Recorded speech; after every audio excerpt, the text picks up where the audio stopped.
चलिए देखिए, ये देखें आज वृत्त के बारे में पढ़ा जाएगा, ठीक ना। देखें ये क्या है, वृत्त है, और वृत्त होता है और एक गोला होता है। तो वृत्त और गोले में अंतर यही होता है कि वृत्त को बस हम ना दर्शा सकते हैं, देख सकते हैं, और गोला को सीधे मतलब भाषा में आप कह सकते हैं, गोला का मतलब क्या, गोले को आप उठा भी सकते हैं, हाथ में ले सकते हैं, गेंद को जैसे में गेंद होती है ना हाथ में ले सकते हैं, तो उसको हम गोले में रखेंगे। या फुटबॉल हो गया, फिर साइकिल की रिंग हो गई, ये सब किस में आएंगे, गोले में आएंगे। रोटी हो गई, ये भी गोला में ही आएगी, न कि वृत्त में।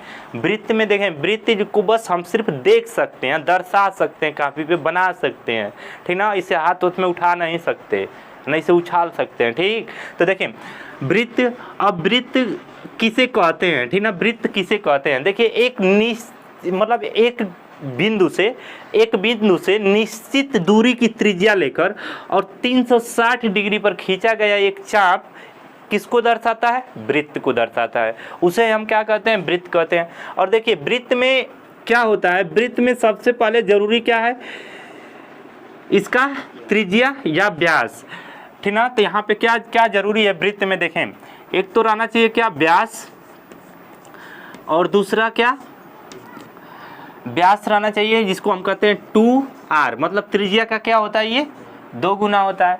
फिर उसके बाद देखिए यहाँ पे क्या होना चाहिए, इसका परिधि। परिधि का मतलब क्या, मतलब इस बिंदु से और ये पूरे वृत्त तक हम क्या करें, मतलब यहाँ से ऐसे घूम कर यहाँ तक आए, जितनी दूरी तय करेंगे इसे ही हम क्या कहेंगे, परिधि कहेंगे। और परिधि होती कितनी है, परिधि उसकी इसकी होती है 2πr। अब उसके बाद देखें यहाँ पे क्या आ गया, अब इसमें क्या होता है, क्षेत्रफल, इसका वृत्त का क्षेत्रफल। और वृत्त का क्षेत्रफल पता ही है क्या होता है, πr²। तो यहाँ पे इसका क्षेत्रफल आप लोग देख लीजिए क्या होता है, इसका πr², इसका क्षेत्रफल होता है πr², ठीक ना। तो इसमें 3 चीज रहना चाहिए, व्यास, परिधि और क्या, क्षेत्रफल, तभी हम इसका क्वेश्चन सॉल्व करेंगे, ठीक ना। और व्यास का मतलब क्या, व्यास मिल रहेगा तो हम उसकी त्रिज्या उसका आधा करके निकाल लेंगे, और व्यास पूछेगा तो त्रिज्या का 2 गुना कर देंगे तो व्यास हो जाएगा। और देखिए अगर कोई आप लोगों से पूछे कि इस वृत्त में कुल कितनी जीवाएं होती हैं, तो आप क्या बताएंगे, यही कि मतलब एक वृत्त में जीवा जो होती हैं अनंत होती हैं। और ये पूछे कि उस वृत्त में सबसे बड़ी जीवा, तो आप ये बताइएगा कि वह रेखा मतलब जो कि केंद्र से होकर जाती हो, वह सबसे बड़ी जीवा होगी, जो इसके केंद्र से होकर गुजरती हो, उसे हम क्या कहेंगे, जीवा कहेंगे, सबसे बड़ी जीवा वृत्त की, ठीक ना। तो ये होता है इसका मतलब फार्मूला, और ये थोड़ा सा इसका डिफिनीशन होता है। चलिए अब इसके क्वेश्चन की तरफ चलते हैं, ठीक। अब इसको मिटा रहे हैं, फिर आगे क्वेश्चन की तरफ। देखिए इसका क्वेश्चन क्या कह रहा है, 3 सेंटीमीटर त्रिज्या वाले, क्वेश्चन देखें लगा हुआ है, 3 सेंटीमीटर त्रिज्या वाले वृत्त की परिधि तथा उसके क्षेत्रफल का अनुपात ज्ञात करें। 3 सेंटीमीटर त्रिज्या वाले वृत्त की परिधि और उसका क्षेत्रफल ज्ञात करें। तो देखिए कह रहा है कि मतलब क्या इसमें कि 3 सेंटीमीटर त्रिज्या वाले वृत्त की परिधि और उसका क्षेत्रफल। तो परिधि क्या होती है भाई, 2πr, और क्षेत्रफल क्या होता है, πr²। अब उसके बाद देखें यहीं से क्या करें, जो कट पिट रहा है काट दें, उसके बाद त्रिज्या का मान मतलब r का मान रख लीजिएगा। अब देखें यहाँ से r, पाई से पाई कटेगा, और इस r से एक ठो ये कट जाएगा यहाँ पे, ठीक। अब उसके बाद देखिए यहाँ पे बचा क्या, 2 संबंधे r, और इस r का मान दिया कितना है, 3, यानी क्या हो जाएगा, इसका दोनों का अनुपात क्या होगा, परिधि और क्षेत्रफल का अनुपात हो जाएगा कितना, 2 संबंधे 3। इसका यही आंसर होगा, ठीक। चलिए अब अगले क्वेश्चन पे देखिए, ये क्वेश्चन दूसरा वाला क्वेश्चन क्या कह रहा है, देखिए ऐसे वृत्त का क्षेत्रफल क्या होगा जिसकी त्रिज्या 8 वर्ग इकाई क्षेत्रफल वाले वर्ग के विकर्ण के बराबर है। यहाँ पे देखें पूछ रहा है क्या, क्षेत्रफल पूछ रहा है, वृत्त का क्षेत्रफल, और उसका त्रिज्या कह रहा है कि एक 8 वर्ग इकाई वाले क्षेत्रफल के विकर्ण के बराबर है। ठीक ना। तो यहाँ पे देखें दिया क्या है, वर्ग का क्षेत्रफल दिया है। वर्ग का क्षेत्रफल होता है भुजा का स्क्वायर, इसका मान दिया कितना 8। तो भुजा क्या हो जाएगी, ये हो जाएगी भुजा अंडर रूट में हो जाएगा ये 8। अब उसके बाद देखें ए का मान निकल कर क्या आ जाएगा 2 अंडर रूट 2 आ जाएगा। अब उसके बाद देखें कह रहा है कि उस वृत्त की त्रिज्या जो है ना इस वर्ग के विकर्ण के बराबर है। तो इसका विकर्ण क्या होता है, वर्ग का बताए ही हैं हम, ये होता है इसका विकर्ण होता है a अंडर रूट 2 यानी विकर्ण होता है a अंडर रूट 2 इसका विकर्ण होता है। अब देखें a का मान इतना है तो यहाँ पे रखें, जब इसको यहाँ पे रखेंगे तो ये कितना हो जाएगा 4। अरे भैया ये 2 यहाँ पे रहेगा, इस 2 का इसमें गुणा हो जाएगा तो 2 निकल जाएगा, 2 दूना के 4, ये विकर्ण हो गया कितना 4। और यही विकर्ण जो है ना वर्ग नहीं वृत्त की क्या है, ये त्रिज्या है। यानी यही क्या है वृत्त की त्रिज्या, यानी r का मान कितना है 4। जब r का मान 4 है तो उसके बाद आप बता सकते हैं उस वृत्त का क्षेत्रफल क्या होगा, वर्ग नहीं वृत्त का क्षेत्रफल क्या होगा। तो वृत्त का क्षेत्रफल होता क्या है पाई r स्क्वायर। तो r का मान कितना हमारा 4, तो 4 का स्क्वायर कितना हो जाएगा 16, यानी ये हो जाएगा 16 पाई, और पाई में आंसर दिया है। ठीक, यही इसका आंसर होगा। चलिए अब अगले क्वेश्चन पे देखें, क्वेश्चन का क्या रहा है यहाँ पे, किसी वृत्त की त्रिज्या 60% बढ़ा दी जाए तब क्षेत्रफल में प्रतिशत वृद्धि ज्ञात करें। देखिए यहाँ पे कह रहा है कि किसी वृत्त की त्रिज्या में 60% की वृद्धि कर दी जाए तो उसके क्षेत्रफल में कितने % की वृद्धि होगी। ठीक, तो देखें वृत्त की त्रिज्या में कितने की वृद्धि करने के लिए कह रहा है, ये 60% की। ठीक, 60% की वृद्धि करने के लिए कह रहा है, मतलब ये कितना हो जाएगा 60% का मतलब हो जाएगा ये 3/5। अब देखें वृत्त का जो क्षेत्रफल होता है ना, एरिया जो होती है ये किस पे डिपेंड करता है, r के स्क्वायर पे, मतलब इस वृत्त की त्रिज्या पे इसका क्षेत्रफल डिपेंड करता है। ठीक, इस त्रिज्या में जितना हम बढ़ाएंगे उतना क्षेत्रफल बढ़ेगा, और जितना घटाएंगे उतना इसका क्षेत्रफल घटेगा, क्योंकि पाई तो समान रहती है ना, पाई बराबर रहती है। ठीक, तो पहले त्रिज्या हमारी कितनी थी 5, बढ़कर कितनी हो जाएगी 8।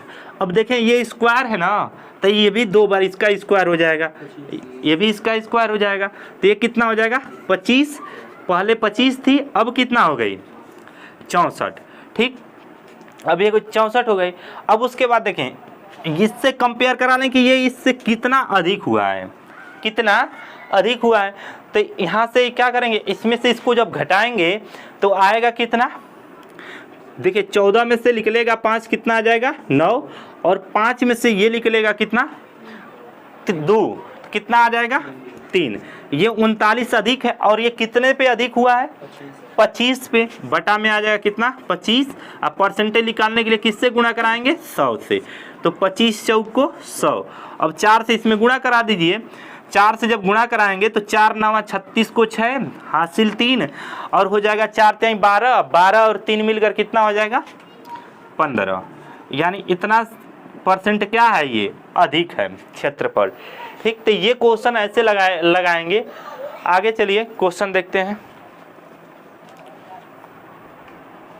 देखें अगला क्वेश्चन क्या कह रहा है, एक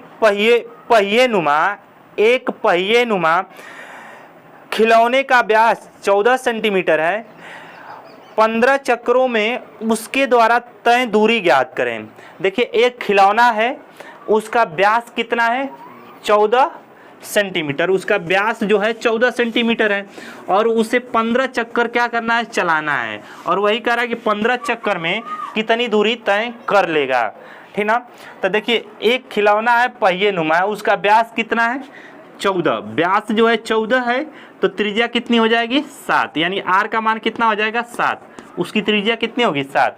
अब देखिए उसे क्या करना है 15 चक्कर चलाना है उस खिलौने को, उस 15 चक्कर में वो कितनी दूरी तय करेगा। कह रहा है कि मतलब एक 15 चक्कर वो क्या करना है, उस खिलौने को चलना है, उस 15 चक्कर में कितनी दूरी वो खिलौना तय करेगा।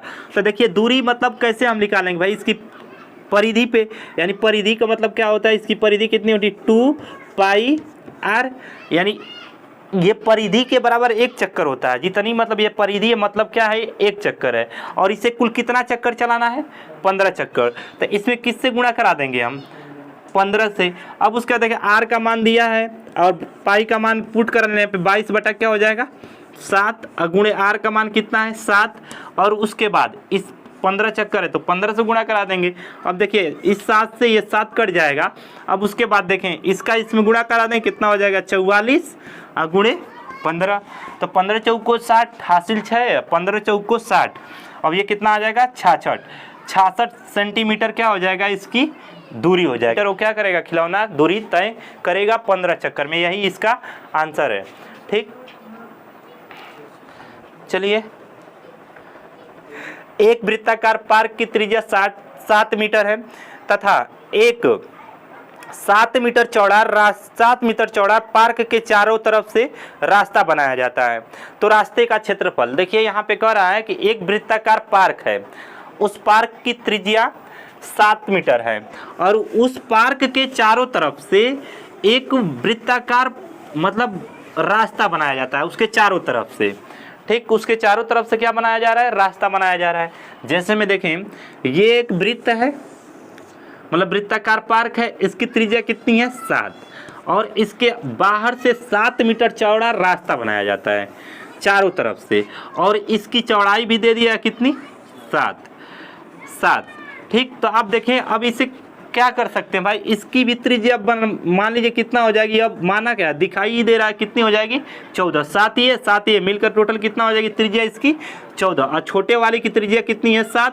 तो देखिए अब आसान है, यहाँ से इसका क्षेत्रफल निकालना, इसी एरिया का क्षेत्रफल पूछ रहा है। ठीक, तो क्या करेंगे, बड़े वाले वृत्त का क्षेत्रफल निकाल के छोटे वाले वृत्त का क्षेत्रफल निकाल के आपस में क्या कर देंगे, दोनों को घटा देंगे, वही रास्ते का क्षेत्रफल हो जाएगा। तो देखिए बड़े वाले वृत्त का क्षेत्रफल क्या होगा पाई r स्क्वायर, यानी पाई r स्क्वायर इसका कितना हो जाएगा पाई, और ये 14 का स्क्वायर माइनस छोटे वाले का क्या हो जाएगा पाई और 7 का स्क्वायर। ठीक ना, अब यहाँ से पाई कॉमन ले लीजिए, जब पाई कॉमन ले लेंगे तो ब्रैकेट में क्या आ जाएगा 14 का स्क्वायर माइनस 7 का स्क्वायर। अब देखिए या तो फार्मूले पे लगा दीजिए अलजेब्रा के a square minus b square पे, नहीं तो इसका वर्क करके इसका वर्क करके आपस में घटा दीजिए। तो देखें इसका वर्क करेंगे तो हो जाएगा कितना 196 हो जाएगा, और इसका वर्क करेंगे कितना हो जाएगा 49। अब उसके बाद देखें ये पाई है तो पाई रहने दीजिए ऐसे ही। अब उसके बाद इसको घटाइए, 16 में से निकलेगा 9 तो कितना आ जाएगा, 16 में से 9 निकलेगा तो आएगा कितना 7, और उसके बाद बचेगा क्या यहाँ पे 8 में से निकलेगा 4 तो कितना आ जाएगा 4, और ये कितना रहेगा 1, यानी आपका ये हो जाएगा 147 पाई इस रास्ते का क्षेत्रफल होगा। ठीक,